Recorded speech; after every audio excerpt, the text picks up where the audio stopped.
Hello, welcome friends.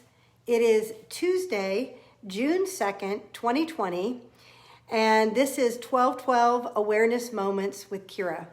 And I look forward to all of you that join us here today or watch this at a later time.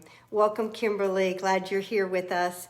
And I'm just wanting to hold a sacred space for each one of us right now. Welcome, E. Lopez Lockhart. Glad to see you.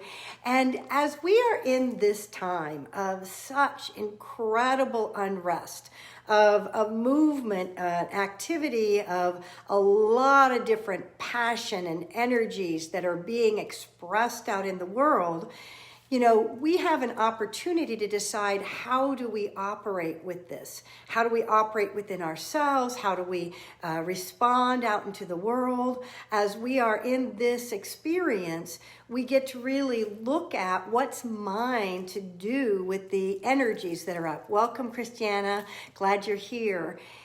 I want to invite a vision that was given to me this afternoon, or this morning actually, a vision that was given to me about how to think about the different feelings that are coming through, the experiences, and to consider what I'm doing with them in my internal process, because I'm going to always speak to the internal as then the place where we reach out and express in the external. But what are we doing to clear our own internal world? And as these different experiences, as we look at injustice in the world, as we look at the amount of fear that is happening out here, as we consider all these different experiences of the world, we get an opportunity to decide, am I willing to experience these feelings and allow my own self to be touched by that which I'm experiencing. See, the key is that what do I do with that? And welcome, Diane Royal. Glad you're here. And I had this idea of experiencing that we have a tendency to hold on to what we're seeing and start giving it meaning and start, fighting against it within ourselves. What if instead we open the window or the door of our soul and we see the experiences, the feelings that are being stirred up? Because as we see these things, they stir up remembrance in us of these similar kinds of experiences. And what if we saw them as an opportunity for us to clear the places where we have held energies that would claim this world into a reality based upon our past experience and based upon our current experience? You know, it's what we call it and what we see it as. And do we see it from a higher perception, or are we caught up in the mire of the situation at hand? Welcome, Sherry Sims Allen. Glad you're with us. And so the thing that was shown to me is that, what about the storm clouds? You know, so many times there's energy that gathers, and the energy is gathering and gathering and gathering, and it needs a place to express. It's part of the natural cycle, is that there is a place for that to express, and those storm clouds create electricity within us. But as we allow those storms, they eventually pass. If we open the window of our soul, we open the doorway to allow those feelings to express and get set free, and then they move forward in a different way. So each one of us have an opportunity to say, am I allowing those experiences within me? I don't deny the injustice, the experiences, the anger that's out there, the fear that's out there, or the anger or fear that is within me. But I don't let it define who I am, or I don't let it decide how do I perceive myself and the world, and what am I holding and moving forward on in the ways that I'm called to action.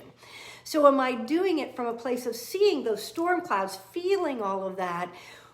Have you had that experience where during the midst of an electrical storm and there's big thunder and lightning and rain, and it can feel, maybe even hail, there's hail coming down, and there's a lot of energy that gets produced, and we feel it within our being. Well, right now there's a lot of storm energy in the world.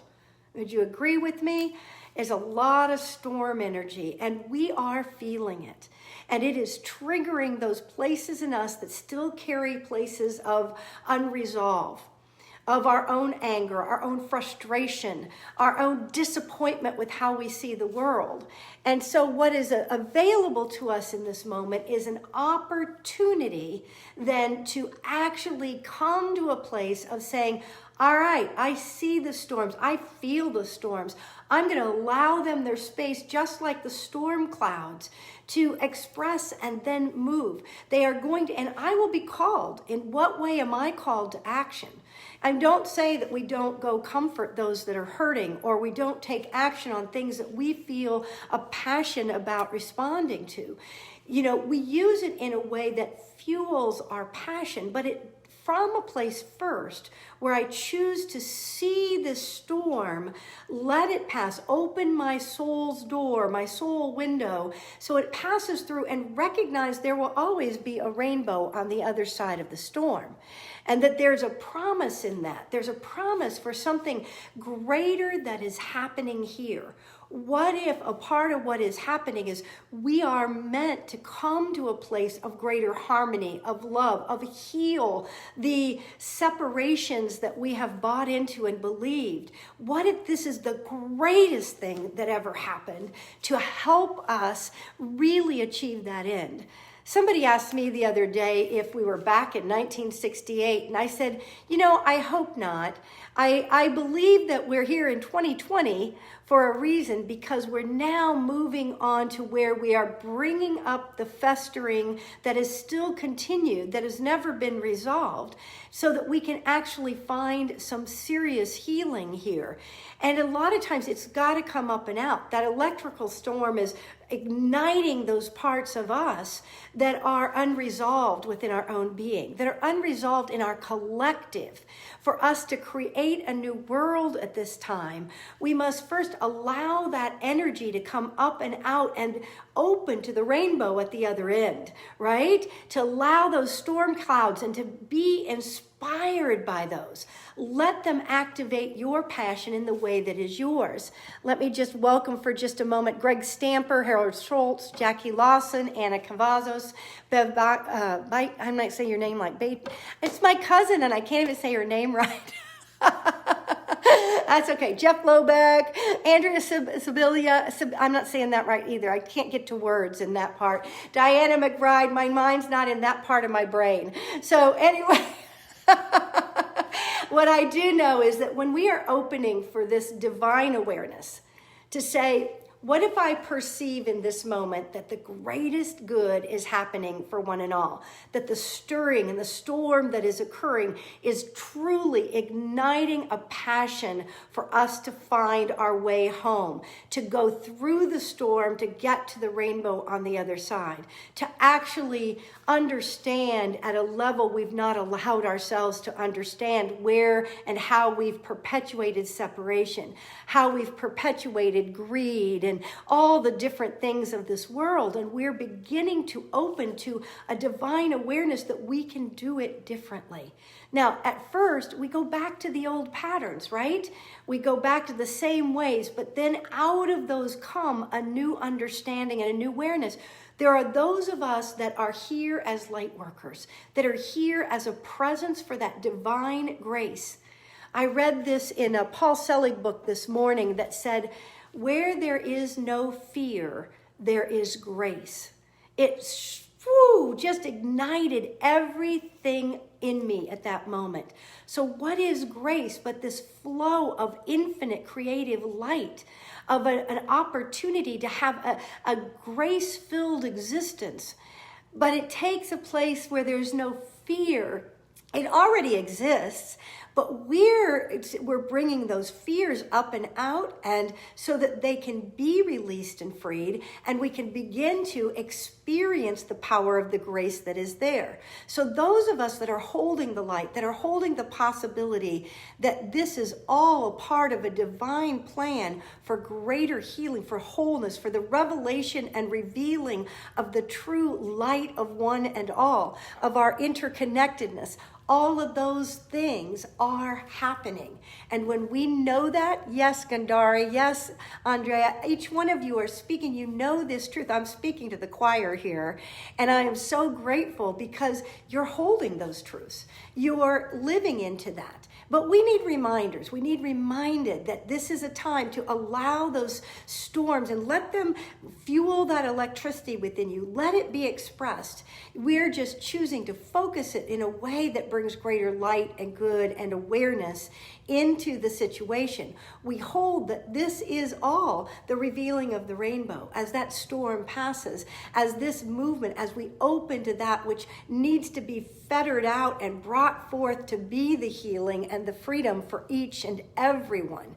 See, we all want that inner freedom, to know that it's safe to walk through the world, to know that it's safe to be ourselves, to know that we are love and that we can receive and give love. See, every one of us wants to know our inherent divinity and be acknowledged for the inherent divinity within each one of us.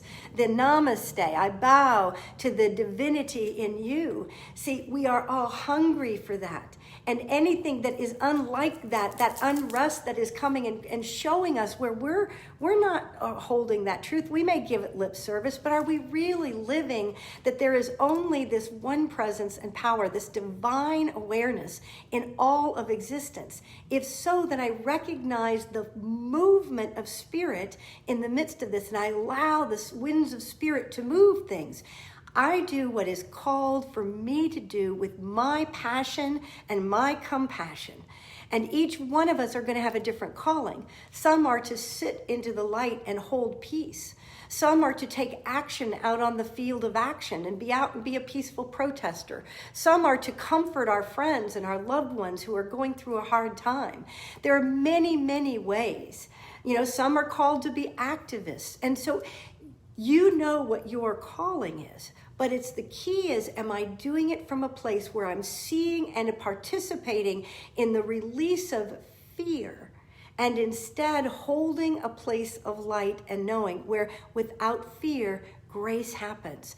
Things flow, things come together, they work for good. We know this truth. And so we're being called to actually live it in our every thought, in our every word, in our every action. I'm not saying this is an easy task, and it's not one the world will reflect back to you as to the way it is. They're like, well, you got your head in the sand. I am not in denial of anything that is happening out here. I am choosing to hold a higher light, a higher truth, to be a part of this greater solution in the way that is mine to do. And I invite those, whatever way is yours to do, go do that. Just be clear about where you're coming from in it. Are you coming from fear? Is the anger overtaking you?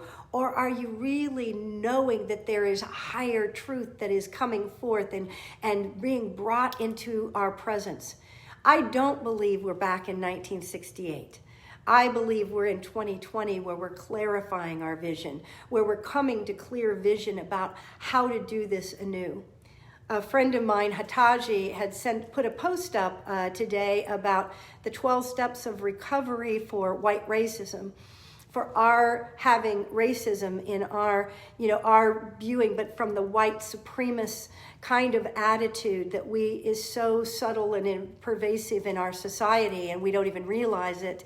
It was quite profound teaching on kind of a recovery program, 12 steps. But one of them that really struck me was the one about understanding our, not our intention, but being aware of our impact on others. And I thought it was very powerful to recognize so many times we look at our intention, which is a place I'm talking about holding and being in intention, but we also need to notice our impact. And is our impact consistent with our intention? So when we start to get clear about, I may have this intention, but because of multiple perceptions or ways of being, it doesn't give the impact that I say that I'm wanting to give. So I want to invite us, take a look at this. Take a look at the way you're having an impact. Are you really holding a higher light, a higher awareness, and are you willing to recognize the impact, how you're being in the moment? Are the storm clouds gathering and they're staying in you and creating all that energy and stir, and the lightning's sending out bolts in directions you don't want?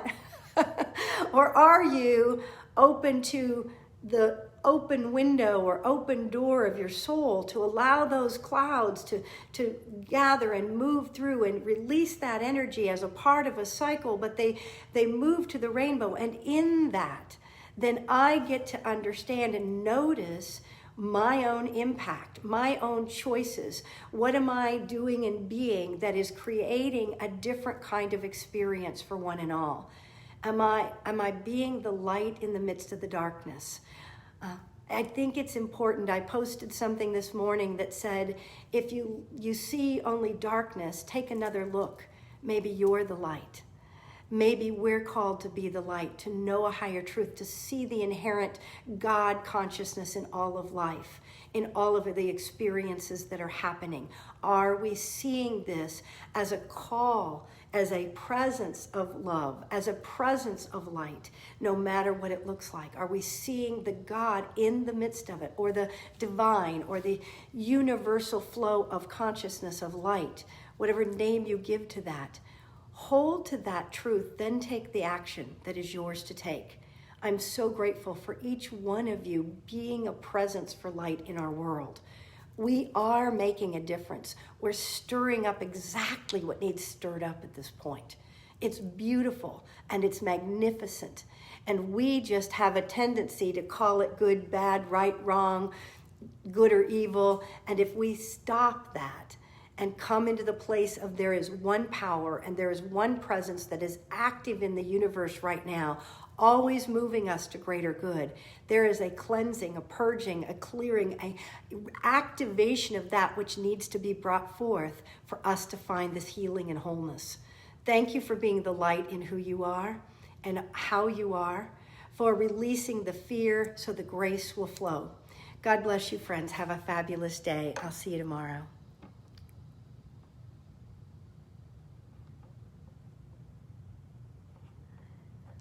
Well, it doesn't want to finish, so I was supposed to acknowledge George Powaznik, Carol Curtis, Victoria Fraser, and Mike Brentari. Thank you all. Bye.